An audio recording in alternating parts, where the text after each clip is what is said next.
ભાવનગર જિલ્લાના મહુવા તાલુકાના બગદાણા ગામના જે બગદાણા આશ્રમના સેવક છે અને કોળી સમાજના એક આગેવાન છે એવા નવનીતભાઈ બાલદિયાની આજે હોસ્પિટલ ખાતે હું મુલાકાત કરવા માટે આવ્યો હતો. સમગ્ર ગુજરાતની અંદર એક રોષનો માહોલ છે. ખાસ કરીને કોળી સમાજના એક યુવાન ઉપર જાહેરમાં વિડીયો મારફત જે લોહિયાણ અને ઢોર મારવામાં જે રીતના આવ્યો છે, ત્યારે સમગ્ર ગુજરાતના કોળી સમાજ અને 18 વર્ણના લોકો ઉપર એક આઘાત લાગ્યો છે કે ગુજરાતની અંદર દિવસે ને દિવસે કાયદો અને વ્યવસ્થાની સ્થિતિ કથળી રહી છે. ત્યારે આજે મારી સાથે જસદણથી, બોટાદથી, તાલાલાથી, વાંકાનેરથી, વિરમગામથી અને સમગ્ર આજુબાજુના પંથકમાંથી કોળી સમાજના અને અન્ય સમાજના 18 વર્ણના લોકો નવનીતભાઈ બાલદિયાની મુલાકાતે પહોંચ્યા હતા. ત્યારે હું તમામનો આ તકે હું આભાર વ્યક્ત કરું છું. સાથોસાથ સોશિયલ મીડિયાના માધ્યમથી જે કોઈ પણ યુવાનોએ નવનીતભાઈના સમર્થનમાં જે વિડીયો બનાવ્યા છે એમનો પણ આ તકે હું ખૂબ આભાર વ્યક્ત કરું છું. કારણ કે આજના દિવસે ન્યાય મેળવવા માટે સૌથી મોટું હથિયાર જો કોઈ હોય તો એ સોશિયલ મીડિયા છે અને ન્યૂઝ મીડિયા છે. ન્યૂઝ મીડિયાના તમામ પત્રકારોનો પણ આ તકે હું ખૂબ આભાર વ્યક્ત કરું છું. બધી યુટ્યુબ ચેનલ હોય કે પ્રાદેશિક ન્યૂઝની પ્રેસ અને ઇલેક્ટ્રોનિકના તમામ મીડિયા કર્મીનો આ તકે હું ખૂબ આભાર વ્યક્ત એટલા માટે કરીશ કારણ કે છેલ્લા 10 દિવસથી સતત નવનીતભાઈ બાલદિયાને ન્યાય અપાવવા માટે તમામ લોકો પ્રયત્ન કરી રહ્યા છે. પરંતુ દુઃખ સાથે કહેવું પડે કે ગુજરાતની અંદર સૌથી મોટામાં મોટી વસ્તી જો કોઈની હોય તો એ કોળી સમાજની છે. સૌથી મોટામાં મોટી વોટ બેંક કોળી સમાજની છે. છતાં પણ ક્યાંક ને ક્યાંક આપણને ન્યાય મેળવવા માટે ગાંધીનગરના પગથિયા ચડવા પડે છે. વાત સાચી કે ખોટી? આ સરકાર કોળી સમાજના મત ઉપર બનેલી સરકાર છે. છતાં પણ આપણા સમાજના જે આગેવાનો, મંત્રીઓ, સંસદો, ધારાસભ્યો, નેતાઓ જેમણે એકતાનું પ્રદર્શન કર્યું છે, દર્શન કરાવ્યા છે, તમામ રાજકીય મંત્રીઓનું, સંસદોનું, ધારાસભ્યોનો આ તકે હું ખૂબ આભાર વ્યક્ત એટલા માટે કરીશ કારણ કે નવનીતભાઈના સમર્થનમાં કોઈ પણ પાર્ટી ભૂલીને પાર્ટી બહાર આવીને સમાજ માટે એ લોકોએ નવનીતભાઈની મુલાકાત લીધી છે, એમને ન્યાય અપાવવા માટે આગળ વધ્યા છે. પરંતુ દુઃખની વાત એ છે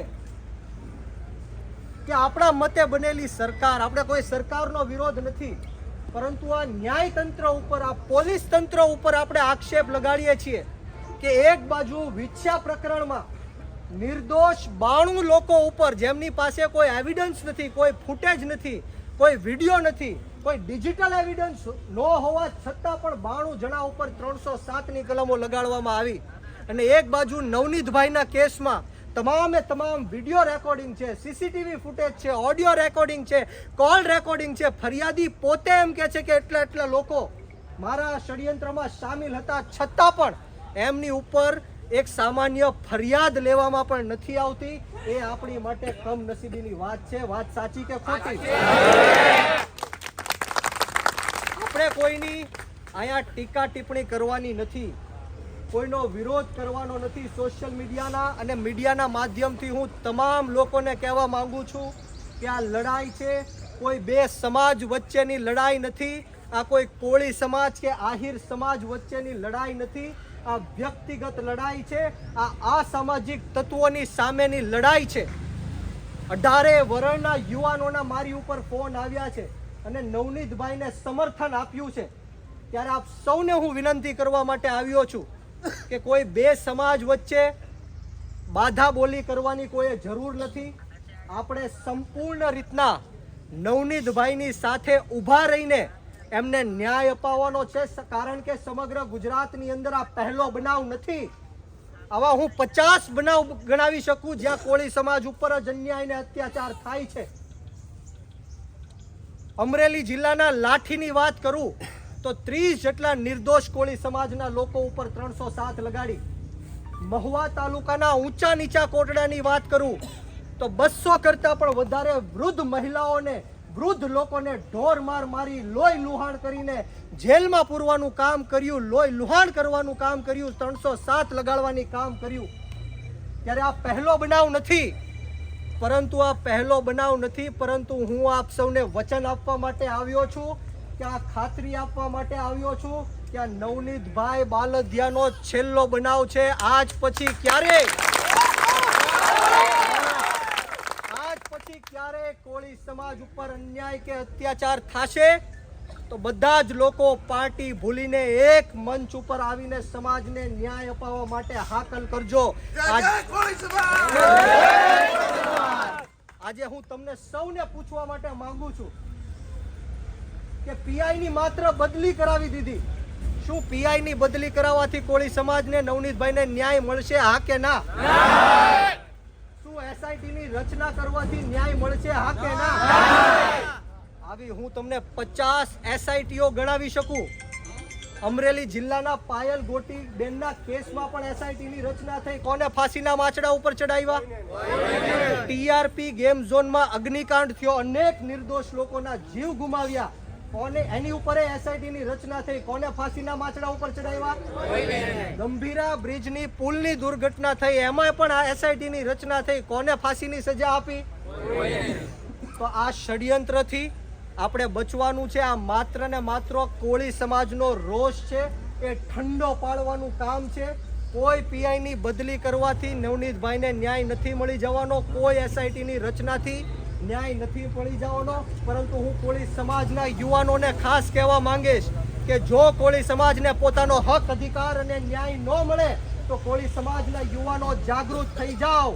આપણે સરકારની છાતી ઉપર પગ રાખીને હક અને અધિકાર અને ન્યાય છીનવવાની તેવડ રાખજો. ન્યાય છીનવવો પડશે. આવેદન પત્ર દેવાથી, જિંદાબાદ મુર્દાબાદના નારાઓ કરવાથી આપણને ન્યાય મળી જવાનો નથી. આપણે દરેક બનાવોમાં જોયું છે, દરેક ઘટનાઓમાં જોયું છે. આવનારા દિવસોમાં મીડિયાના માધ્યમથી હું સમગ્ર ગુજરાતને કહેવા માંગુ છું, અને ખાસ કરીને આ પોલીસ તંત્રને કહેવા માંગુ છું, હર્ષ સંઘવીને કહેવા માંગુ છું કે બહુ મોટી કાયદા વ્યવસ્થાની વાત કરો છો, કાયદામાં રહેશો તો ફાયદામાં રહેશો એવી વાત કરો છો, કાયદો કાયદાનું કામ કરશે એવી વાત કરો છો, કોઈ પણ ચમરબંધીને છોડવામાં નહીં આવે એવી વાત કરો છો. અહીંયા તો પ્રૂફ સાથે નવનીતભાઈ બાલદિયા ઉપર હુમલો થયો છે. ક્યાં છે તમારો કાયદો? ક્યાં છે તમારી વ્યવસ્થા? આ કાયદો કોના માટે છે એ આપણે સમજવું પડશે. આ કાયદો માત્ર ને માત્ર ગરીબ અને પછાત લોકો માટે કાયદો છે. આપણી જેવા નબળા, દબાયેલા, કચડાયેલા, વંચિત, શોષિતો માટે કાયદો છે. અમીર લોકો માટે, રાજકીય છેડા ધરાવતા લોકો માટે આ કાયદો ને વ્યવસ્થા નથી. વાત સાચી કે ખોટી? મેં તમને જેમ કીધું એમ કે નવનીતભાઈ ઉપર જે લોકોએ હુમલો કર્યો છે એમની ઉપર 307 ની કલમ લાગવી જોઈએ કે ન લાગવી જોઈએ? છતાં પણ એફઆઈઆર પણ બરાબર કરવામાં આવતી નથી. એ કોળી સમાજ માટે દુઃખની વાત છે.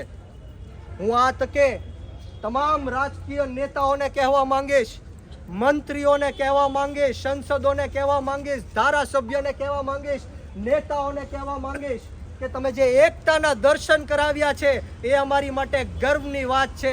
પરંતુ આજે હું તમને જાહેર મીડિયાના માધ્યમથી કહું છું કે સરકાર તમારું ન સાંભળતી હોય તો આપી દો રાજીનામા.